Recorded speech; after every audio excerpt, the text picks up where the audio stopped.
Subscribe करिए हमारे channel target UP TET CTET को और बेल आइकन को दबाइए। हेलो दोस्तों, मैं आनंद स्वागत करता हूं आप सभी का आपके अपने चैनल और app target UP TET CTET में। दोस्तों, मैं आपको डीएलएड 4th सेमेस्टर गणित विषय पढ़ा रहा हूं और इसमें देखिए आपको पूरा जो सिलेबस है उसको मैंने पढ़ा दिया है chapter wise hand written notes के माध्यम से। साथ ही साथ उसके बाद मैंने आपको पूरा राजन सीरीज के एक एक प्रश्न को सॉल्व कराया है और मैं अब आपको पवन सीरीज के बहुविकल्पीय और अतिलघुत्तरीय प्रश्न सॉल्व कराने के बाद लघुत्तरीय प्रश्न सॉल्व करा रहा हूं, जिसमें 2 क्लास मैंने ले लिया, जिसमें 22 प्रश्न मैंने करा दिए हैं। अब यहाँ पे यह आपका तीसरा क्लास है लघुत्तरीय प्रश्नों का पार्ट 3। इसमें हम लोग आगे प्रश्न संख्या 23 से देखने वाले हैं और इससे पहले की क्लासेस अगर आपने नहीं देखी है तो नीचे डिस्क्रिप्शन में आपको लिंक मिल जाएगा, वहां से जाकर के आप क्लास को देखिए।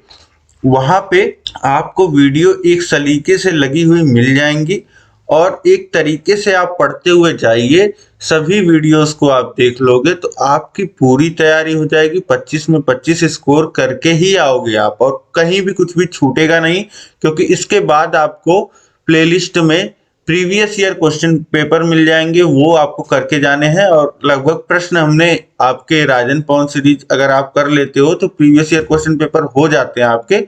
और इसके साथ साथ अब मैं आपको क्या कराने वाला हूं, मॉडल पेपर्स।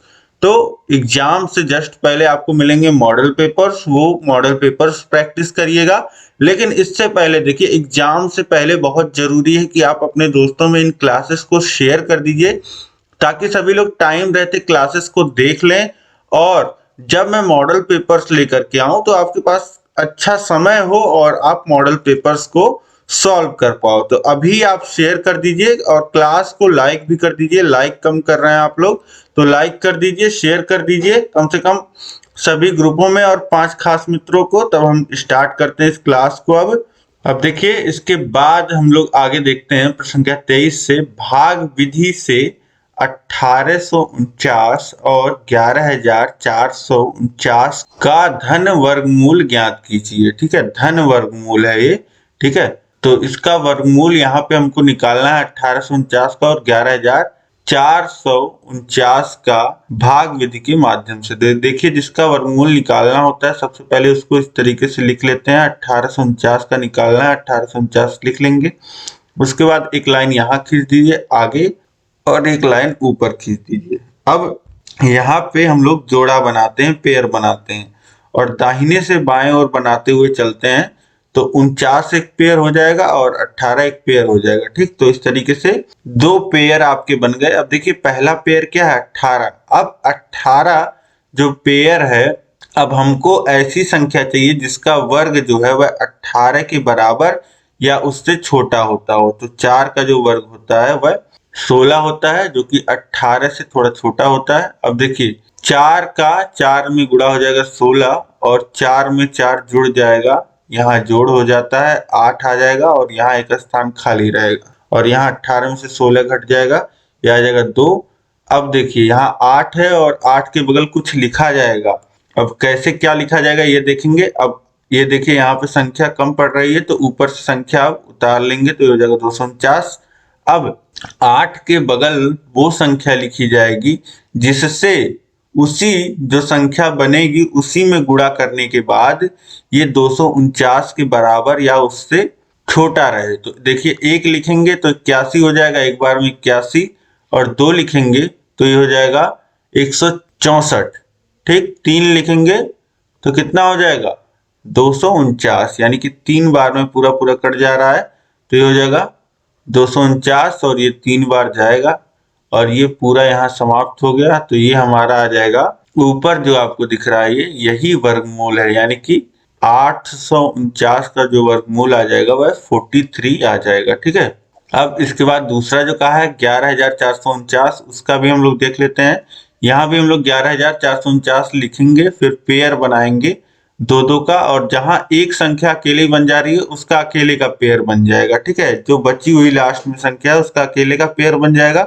अब देखिए, एक संख्या बची हुई है तो 1 के बराबर कौन सी संख्या का वर्ग होता है, 1 का। तो 1 बार सबसे पहले जाएगा और एक में एक जुड़ेगा 2 हो जाएगा, ठीक है, एक में से एक घट जाएगा, 0 बचेगा।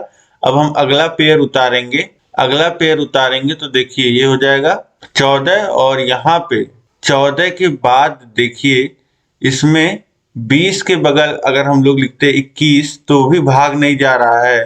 तो अब क्या होगा, अब यहाँ पे एक 0 हम लोग बढ़ा देंगे और अगली संख्या को उतार लेंगे, ठीक है। तो 2 के आगे 0 बढ़ा देंगे और अगला पेयर उतार लेंगे 49। अब इसके बाद देखेंगे 1 लिखेंगे 201 तो एक बार जाएगा 2 से 1 हो जाएगा और यहाँ भी 0 बढ़ेगा, ये भी ध्यान रखिएगा, ठीक है।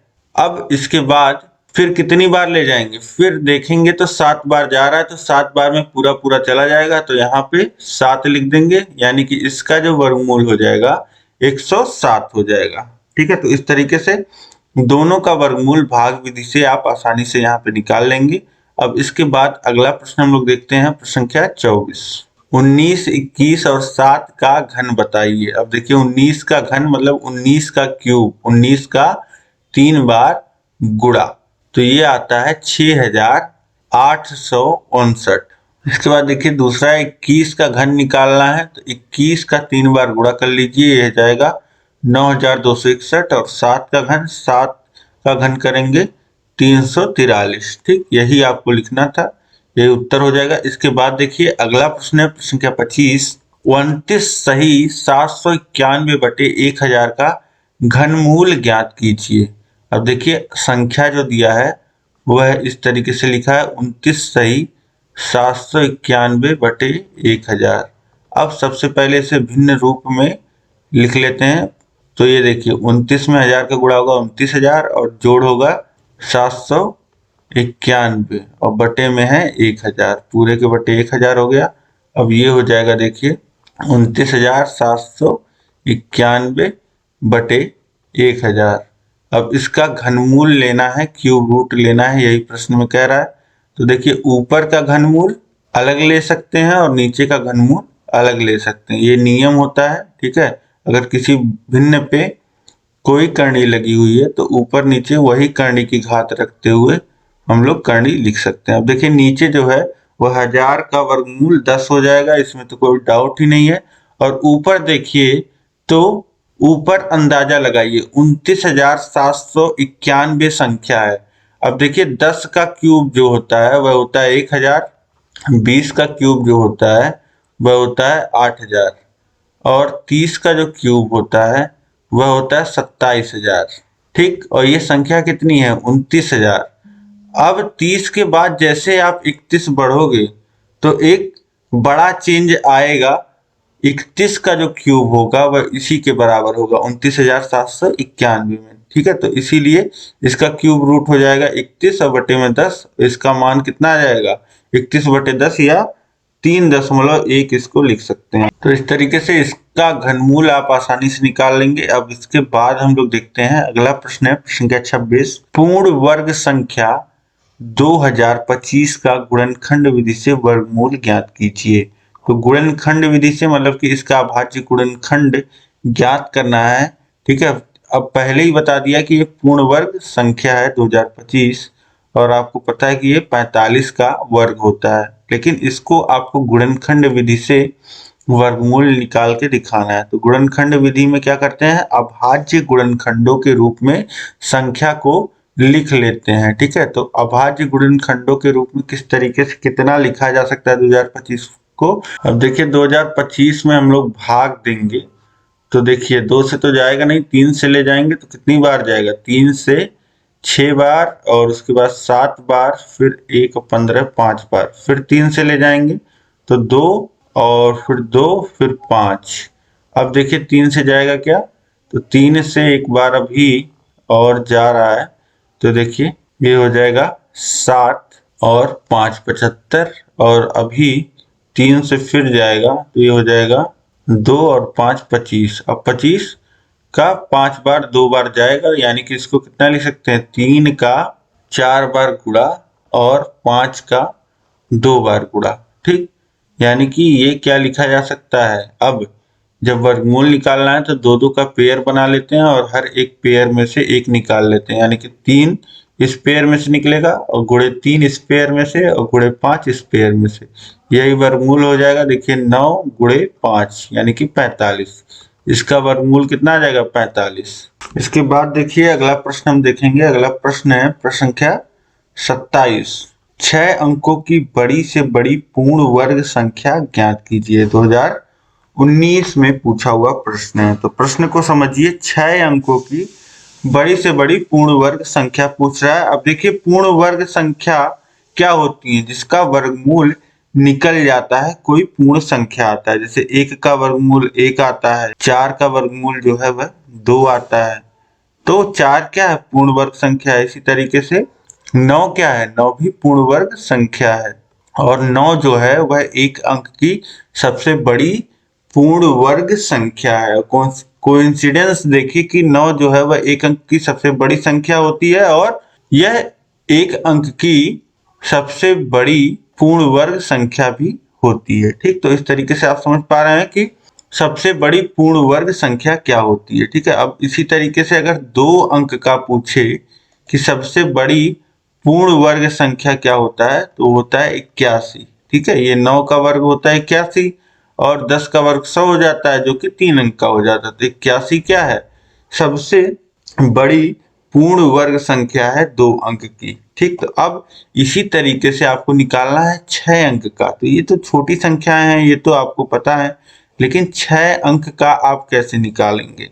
देखिए 6 अंक की सबसे बड़ी संख्या जो होती है वह 6 बार आप 9 लिख दीजिए। ठीक, ये हो जाती है 6 अंक की सबसे बड़ी संख्या। अब इसका हम वर्गमूल निकालने का प्रयास करते हैं।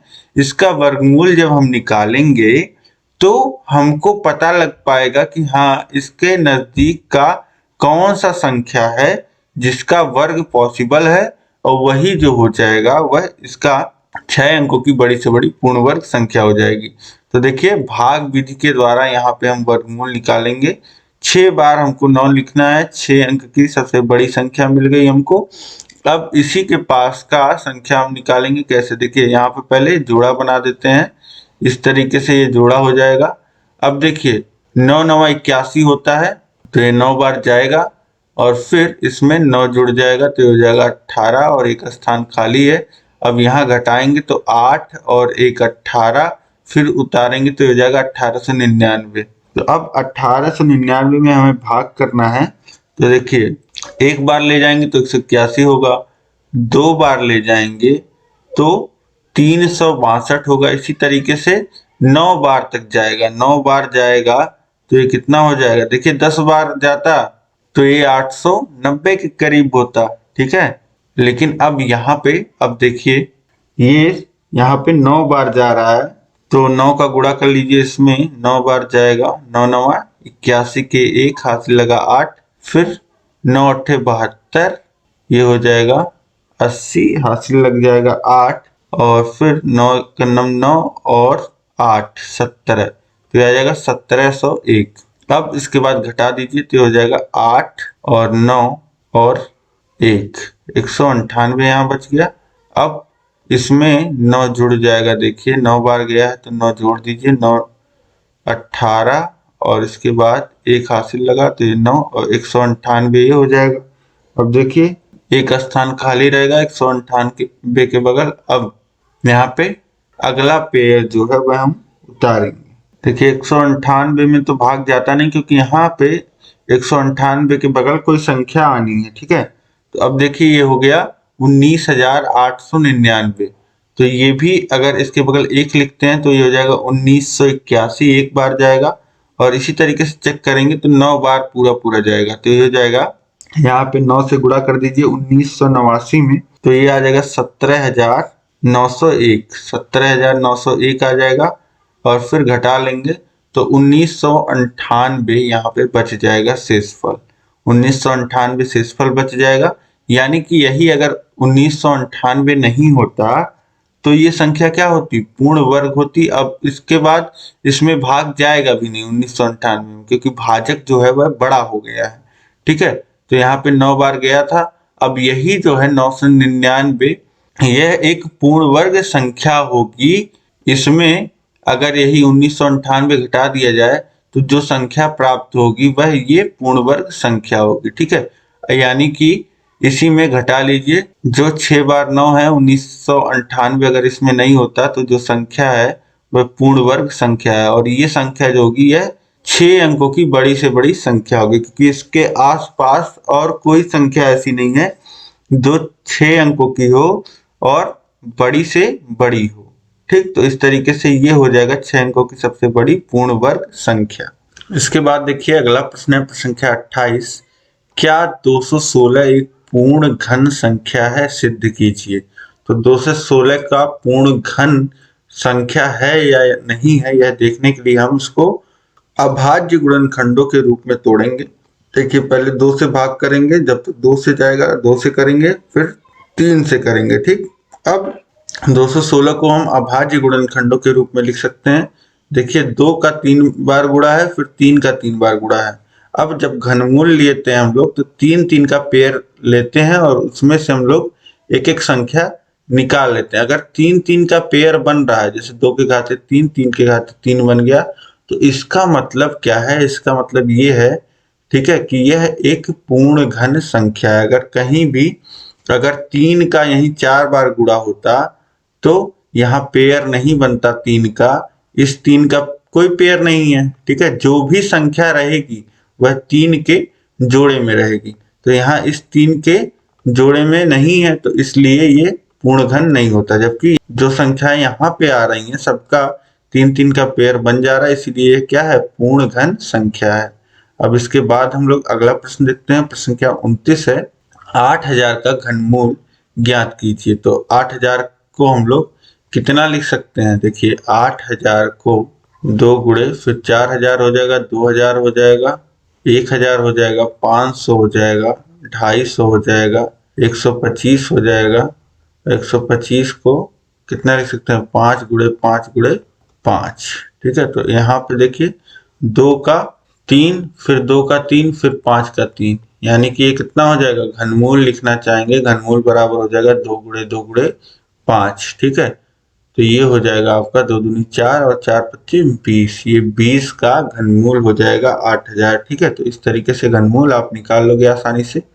उसके बाद देखिए अगला प्रश्न हम देखते हैं, प्रश्न संख्या 30 है, 1,05,625 का वर्गमूल होगा। तो यहाँ पे हम लोग वर्गमूल निकालने के लिए क्या करेंगे, संख्या को लिख लेंगे और इसका पेयर बनाएंगे। अब देखिए जोड़ा बनाएं तो पहला जोड़ा क्या है, 10। अब 10 के करीब ऐसी संख्या जो पूर्ण वर्ग हो, 9, और 9 का वर्गमूल कितना होता है, किसका वर्ग होता है, 9, 3 का, तो 3 बार जाएगा, हो जाएगा 9, और ये 3 इसमें जुड़ जाएगा, ये हो जाएगा 6, और यहाँ घटाएंगे तो 1 आ जाएगा। अब अगला पेयर उतार लेंगे, 156 हो जाएगा। अब देखिए 6 के बगल इकाई का स्थान खाली है, यहाँ क्या लिखें कि 156 के बराबर आ जाए। संख्या, ऐसी संख्या लिखनी है जो संख्या बने, जैसे 1 लिखने पे 61 बने तो 1 का गुणा होगा, 2 लिखने पे 62 बने तो 62 में 2 का गुणा होकर के यहाँ लिखा जाएगा।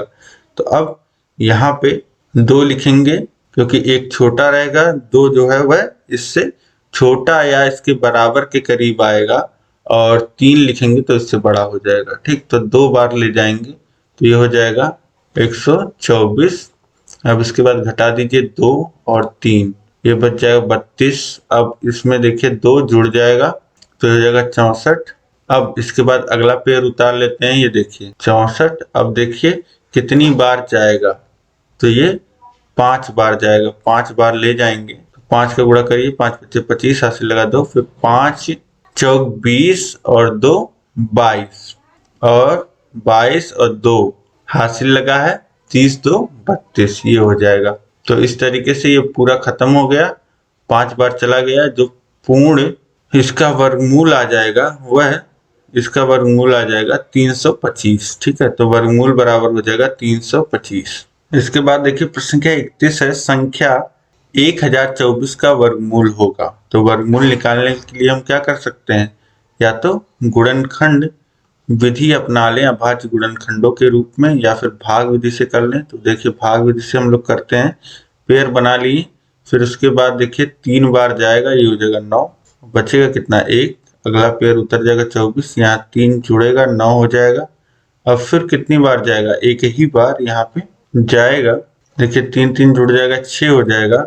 और यहाँ पे देखेंगे कितनी बार जाएगा, 6 दूनी तो 2 बार जाएगा, तो हो जाएगा 124, पूरा कट जाएगा। और इसका वर्गमूल कितना आ गया, 32। ठीक है, तो इस तरीके से वर्गमूल दिया है तो इस तरह भाग विधि से निकाल सकते हैं, या फिर इस तरीके से 1024 को अभाज्य गुणनखंडों विधि में लिख करके फिर दो दो का पेयर बना करके इसका यहाँ पे वर्गमूल निकाल सकते हैं। तो दोनों विधि से आप यहाँ पे कर सकते हैं। अब इसके बाद देखिए अगला प्रश्न देखते हैं हम लोग। प्रश्न संख्या 32, दशमलव में संख्या दिया है, इसका वर्गमूल ज्ञात करना है। ठीक है, अब दशमलव वाली संख्या का अगर वर्गमूल आपको निकालना है तो इसको पहले आप भिन्न के रूप में बना लीजिए। ठीक है, अब देखिए 2 2 4 2 6 2 8, 8 स्थान पे दशमलव है, तो इसमें एक के आगे 8 जीरो लगा करके ऊपर नीचे गुणा कर दीजिए। तो ऊपर देखिए गुणा करेंगे तो सारा दशमलव जो है वह हट जाएगा। ठीक है, दशमलव खत्म हो जाएगा। और नीचे गुणा करेंगे तो 10 के घात में 8 रहेगा। ठीक, अब ऊपर जो अंश है इसका वर्गमूल, अब इसी का वर्गमूल आपको लेना है। करने की घात 2 है, तो अब ऊपर वाले का वर्गमूल ले लेते हैं और नीचे वाले का वर्गमूल तो आपको पता ही है 8 घात है, तो 2 से भाग हो जाएगा, 10 के घाते 4 ये मिल जाएगा। ठीक, तो ये आ गया 10 के घाते 4। अब ऊपर वाले का वर्गमूल हम लोग ले लेते हैं। ऊपर वाले का वर्गमूल देखिए 53 361। अब पेयर बनाइए, 2 2 और 1 का पेयर बना तो ये 2 बार जाएगा, 4 हासिल लगेगा। अब यहाँ पे 4 घट जाएगा तो 1 आ जाएगा। अब 2 में 2 जुड़ जाएगा 4, और 4 के बगल एक स्थान खाली है और ये 33 उतर जाएगा। देखिए कितनी बार जाएगा, 3 बार जाएगा, तो ये कितना हो जाएगा, ये हो जाएगा 129। अब इसमें 3 जुड़ जाएगा, ये कितना आ जाएगा, ये आ जाएगा 46। और 129 घटेगा तो 4 बचेगा, अगला पेड़ उतरेगा तो 461 और 1 बार जाएगा, 461 पूरा खत्म। ठीक है, तो ये यहाँ 3 बार गया, यहाँ 1 बार गया, तो ये आ जाएगा 231। वर्गमूल इसका आ गया 231, तो ये हो जाएगा 231 और बटे में 10 के आगे 4 जीरो। तो भाग होगा तो चौथे स्थान पे दशमलव लगेगा, 4 स्थान पे तो एक शून्य बढ़ाएंगे हम लोग और दशमलव लगा देंगे, तो इसका जो वर्गमूल आ जाएगा वह आ जाएगा 0.0231। यही इसका वर्गमूल आ जाएगा। अब इसके बाद अगला प्रश्न देखते हैं। प्रश्न संख्या 33 है, 1331 का घनमूल होगा।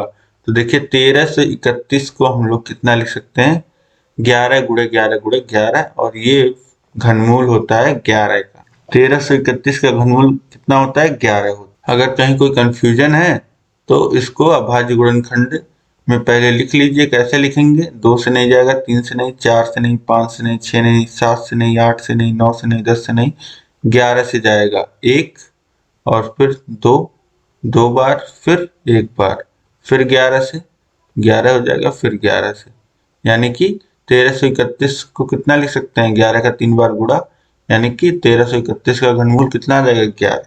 अगला प्रश्न है प्रश्न संख्या 34, धनात्मक वर्गमूल लेते हुए सरल कीजिए। तो इन सभी का वर्गमूल लेते हुए धनात्मक जो आता है, वर्गमूल लेते हैं तो धन और ऋण का चिन्ह दोनों सामने आ जाता है, लेकिन यहाँ पे आपको केवल धन लेकर के चलना होता है, इसीलिए कोई दिक्कत नहीं है।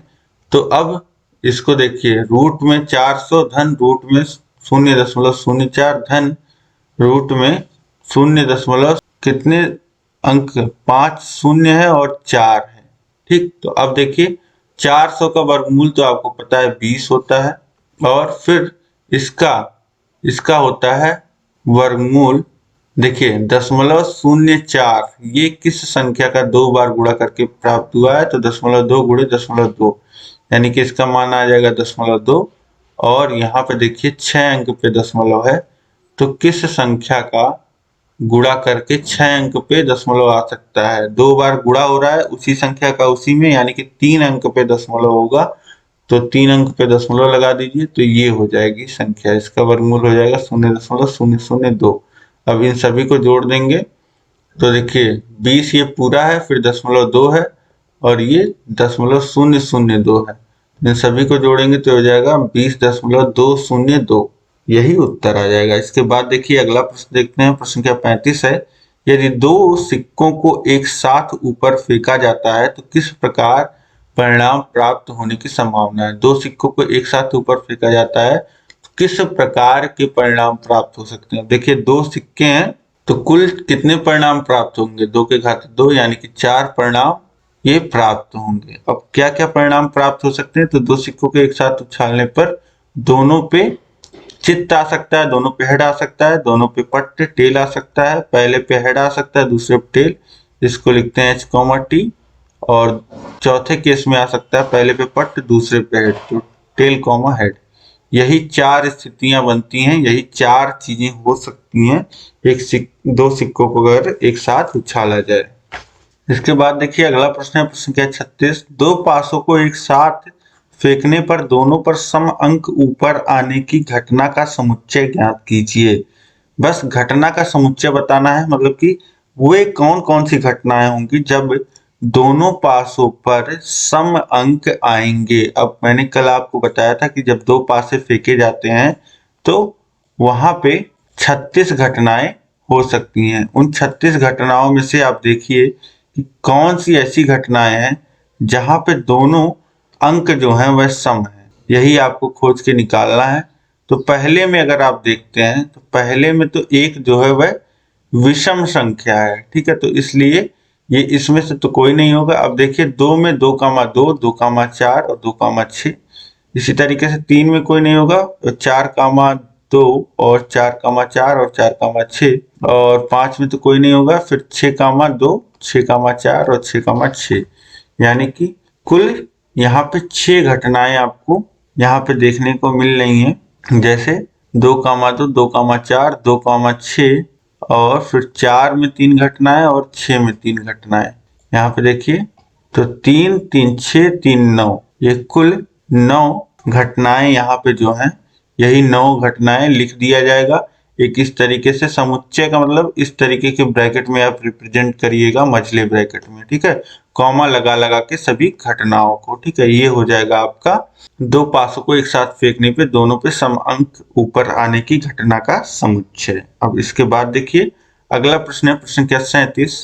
दो पासों को एक साथ फेंकने पे दोनों पर विषम अंक ऊपर आने की घटना का समुच्चय, तो बिल्कुल वही है, बस यहाँ पे हम सम अंकों को खोज रहे थे, अब यहाँ पे हमको विषम अंकों को खोजना है। तो विषम अंकों में देखिए एक में मिलेगा 1,1 ही आपको मिल जाएगा, ये क्या हो जाएगा, ये विषम अंक हो जाएगा। फिर 1,3 आपको मिल जाएगा, दोनों पे विषम होना चाहिए, ये ध्यान रखिएगा, 1,3 और 1,5। इसके बाद देखिए 2 में तो दोनों में विषम नहीं मिल पाएगा क्योंकि 2 सम संख्या है। फिर देखिए 3,1, 3,3, 3,5। फिर 4 में नहीं मिल पाएगा, 5,1, 5,3, 5,5।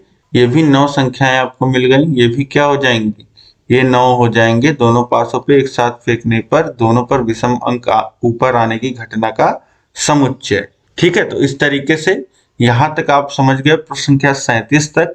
अब उम्मीद है कि यह क्लास आपको पूरा समझ में आया होगा। जितने प्रश्न यहाँ पे मैंने कराए सभी प्रश्न आपको समझ में आए होंगे। अभी तक कोई डाउट है तो आप कमेंट करके जरूर पूछिए, प्रश्न संख्या कमेंट करिए और इस क्लास को अधिक से अधिक शेयर करिए। सभी जो आपके मित्र हैं सभी मित्रों में शेयर करिए और चैनल को सब्सक्राइब नहीं किया है तो चैनल को सब्सक्राइब कर लीजिए। उसके बगल में बेल आइकन, उस पे ऑल प्रेस कर दीजिएगा ताकि सभी नोटिफिकेशंस आपको मिल पाए। अब सभी विषयों का लिंक नीचे डिस्क्रिप्शन में दिया गया है, प्लेलिस्ट का लिंक है, यूट्यूब पे कभी भी आप पढ़ सकते हैं सभी विषयों को। और इसी तरीके से अगर आप बेहतरीन तैयारी करना चाहते हैं और कम समय में तैयारी करना चाहते हैं तो ऐप का लिंक नीचे डिस्क्रिप्शन में दिया गया है, ऐप को डाउनलोड करिए हमारे ऐप को। वहां पे आपको सभी विषयों का पढ़ाई के लिए सब कुछ मिल जाएगा। आपको 4 सेमेस्टर का पूरा कोर्स मिल जाएगा, उसमें आपको हैंड रिटन नोट्स का पीडीएफ भी मिल जाएगा, राजन पवन सीरीज का पीडीएफ मिल जाएगा, previous year question paper, test series, सब कुछ वहां पे आपको मिलेगा, ठीक है। तो इस तरीके से उम्मीद है कि आप लगातार बने रहेंगे चैनल से। मिलते हैं हम लोग नेक्स्ट क्लास में, आगे के प्रश्नों को सॉल्व करेंगे। जय हिंद, जय भारत।